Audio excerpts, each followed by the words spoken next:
Saudações, meus jovens, tudo bem com vocês? Eu espero que estejam todos bem. Hoje quero apresentar um caso de poltergeist que ocorreu em 1921 na minúscula cidade de Guaira, na Austrália. Sou César do canal Lena Mundi e, meus caros, neste local ocorreu muitos fenômenos sobrenaturais que nunca conseguiram explicar, nem mesmo após uma grande investigação policial. Mas antes de começarmos, gostaria de pedir a ajuda de todos que depois que assistirem esse vídeo, não esqueçam de deixar seu like, que nos ajuda muito e ajuda com que a plataforma recomende nosso vídeo para mais pessoas. Então, meus caros, vamos conhecer esse sinistro caso, indo agora direto aos fatos.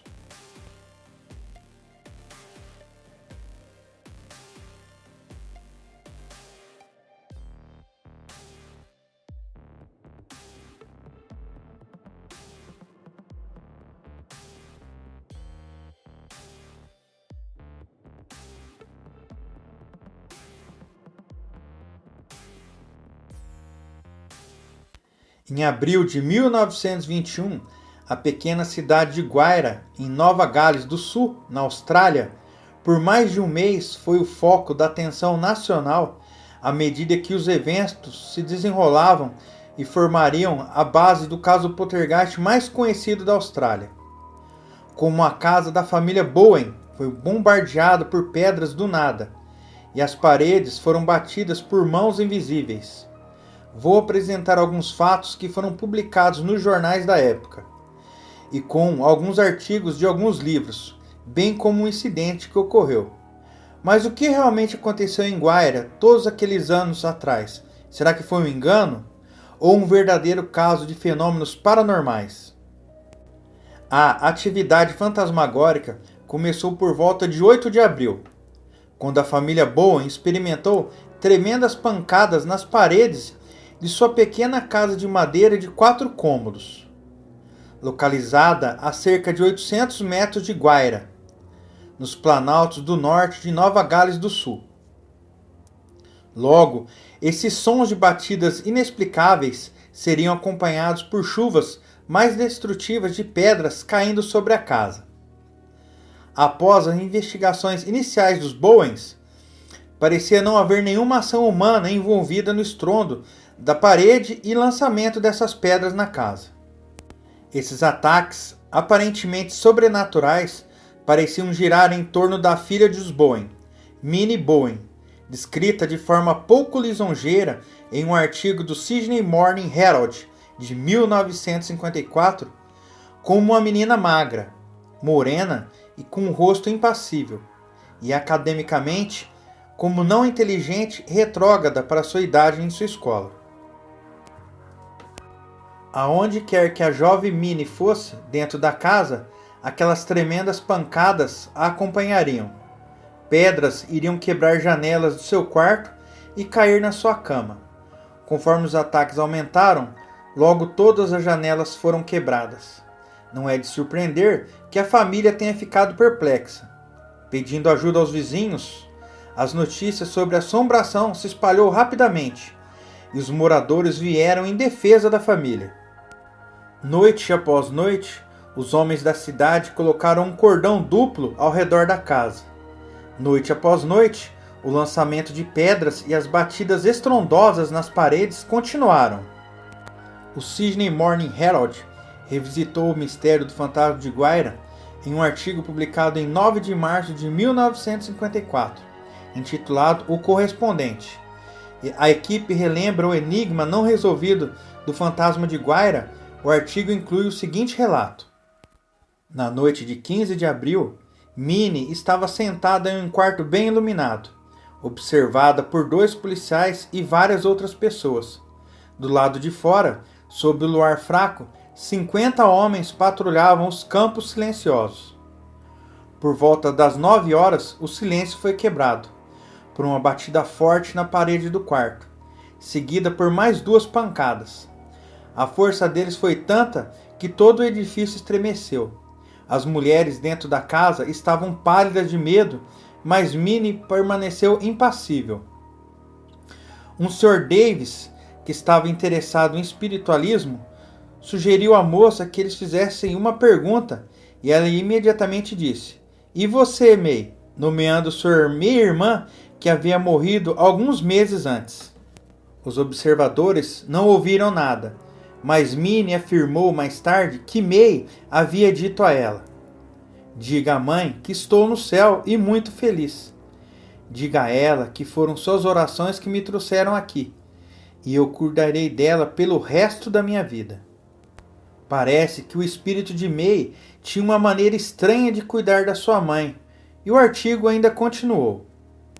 Não houve mais distúrbios naquela noite, mas 2 dias depois, a família Bowen voltou dos campos e descobriu que pesadas venezianas e sarrafos pregados nas janelas quebradas foram sido quebrados e empilhados na varanda. Algumas noites depois, quando o exterior da casa foi iluminado por um holofote, 2 grandes pedras atingiram uma parede contra a qual um policial estava parado. Esses constantes ataques sobrenaturais logo cobraram seu tributo a todos na cidade.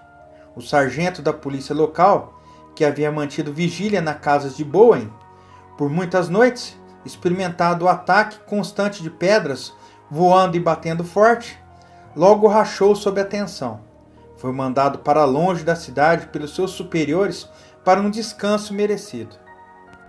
No entanto, pode não ter sido apenas o lançamento e a batida de pedras sobrenaturais que afetaram os nervos do sargento. A cidade parecia estar sofrendo um grande azar. Poucos dias antes do vingativo fantasma de Guaira começar seu reinado de terror, os habitantes da cidade de Guaira ficaram perplexos com o mistério. O desaparecimento inexplicável de uma irlandesa de 87 anos, a senhora Doran. Em 5 de abril, um trabalhador rural relatou ter visto a senhora Doran caminhando pelos campos com uma batata em cada mão. Ela superou uma elevação e se foi. Mesmo depois que grupos de busca vasculharam todo o distrito à procura da idosa, nenhum vestígio dela foi encontrado. A senhora Doran e suas 2 batatas aparentemente desapareceram no ar. Com o desaparecimento da pobre senhora Doran e os contínuos ataques de atirar pedras, não era de admirar que os nervos de todos em Guaira estivessem em frangalhos. E o aparente azar da cidade estava definido para continuar. Ninguém na Guaira agora se sentia seguro sem uma arma, e foi relatado que as mulheres do distrito começaram a dormir com armas ao alcance de suas mãos. No entanto, como uma arma deve proteger alguém de forças sobrenaturais invisíveis, ainda não está bem claro. Infelizmente, essa repentina dependência de armas de fogo para proteção quase levou à tragédia. O Sydney Morning Herald, em Guaira Mystery, o lançamento de pedras continua em 30 de abril, diz que um revólver deixado à mão na mesa de um quarto na casa de um comerciante perto da estação ferroviária, para o acaso de um fantasma entrar, foi pego por um menino de 5 anos. Ele evidentemente pensou que era uma pistola de brinquedo e disparou. A bala entrou no crânio de sua irmã de 6 anos e, devido à sua disposição perigosa, não pôde ser removida. Felizmente, a garota sobreviveu ao tiro acidental. Paul Cropper e Tony Haley, autores do Australian Poltergeist, classificaram os ataques de fantasmas de Guaira como um dos exemplos mais fascinantes de atividades paranormais da Austrália. Os ataques sobrenaturais viram até mesmo o governo estadual de Nova Gales do Sul enviar uma equipe de detetive de Sydney para isolar a propriedade e colocar a casa sob vigília constante por alguns meses. Existem alguns espíritos travessos e desencarnados que podem provocar atividades físicas canalizando e usando a angústia das crianças.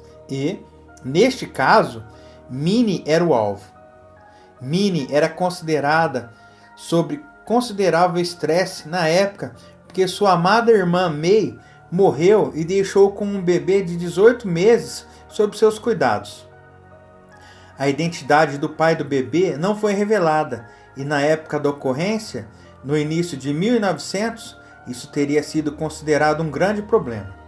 Revelações posteriores mostraram que o pai de Minnie, William Bowen, era consideravelmente mais jovem que a mãe de Minnie e estava mais próximo da idade de May.